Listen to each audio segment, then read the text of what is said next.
So I've owned my 330 America for over 25 years. And even though the story about me putting it back together is a story of its own, I'd like to tell you about some of the breakdowns that I had through the years. And even though these stories might not be ones that someone would want to tell, I believe that they get better with age. I was invited to my first concours back in 2007, and I had just finished my 330 America and it was on the road. The show was only about an hour and a half away from my house, so I figured it would be a great first show and an easy one that I could drive to.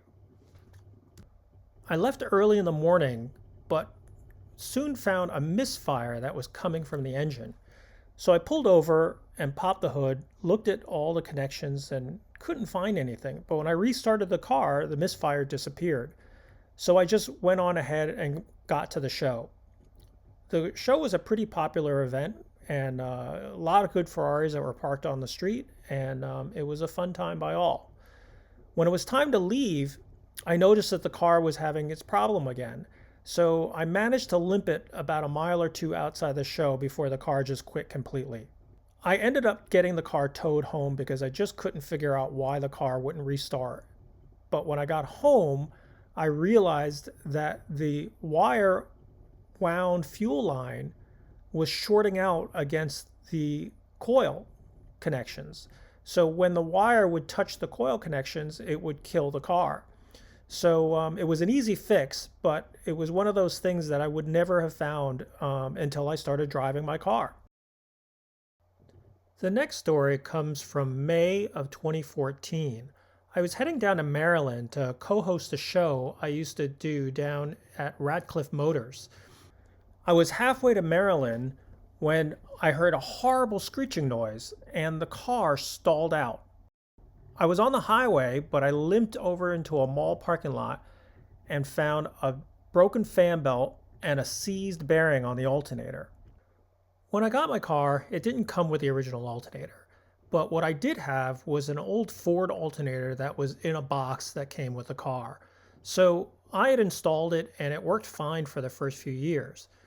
But when the bearing went on it, it was the one time that I was actually happy that I had an American alternator in the car. I took the old one out, went down to an auto parts store, and had them look up the part number, and luckily they had one in stock. So I pulled over to a residential area, swapped out the alternator, and was on my way. The next story comes from January of 2010. When a bunch of friends of mine wanted to drive down to Florida for Cavallino. In the Northeast, it's not the best time to be driving Ferraris as we were hit with some snowstorms. My friend Tom Kaiser came down from Canada towing his car, but we left with our cars together from my house in New York. We made pretty good time and met up with Mark Dempsey in Maryland, and he joined us with his 365. All was going great until we got to about Savannah when I started to feel my front brakes starting to lock up. You know, when you do these cars, when they start to break down, you go in your head and try to review what it could possibly be. And it was either a caliper or possibly even the brake booster mechanism in the front of the car. Either case, the brakes got worse and worse, so bad that by the time I pulled over in Savannah, the brakes had locked up solidly. They got the caliper so hot that it set the brake hose on fire. Luckily, Mark had a fire extinguisher and put out the fire. In the aftermath, I figured it out. It was the equalizer unit in the front of the car. These pieces don't work that great, and obviously mine had failed and locked up, so I had to figure out what to do.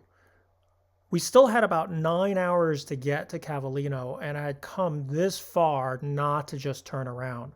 I really wanted to figure out a way to get this car to work, but it was really looking bad. After a good night's sleep, I thought about it and came up with a plan. Since the front brakes were part of that equalizer circuit, I still had rear brakes, but I needed a way to block up the front circuits. Looking at what I had in hand, I found that if I took a piece of my lead hammer and put it inside the distribution block to the front brakes and screwed everything back together, it would block the fluid to the front circuit, giving me only rear brakes. The plan was to have my friends follow me down I-95, one in front and one in back. And the plan was if anybody stopped or tried to get between us, we would block them out of the way. Also, if someone stopped short, my plan was to brake right to the shoulder while everybody else kept someone from hitting me from behind or in front.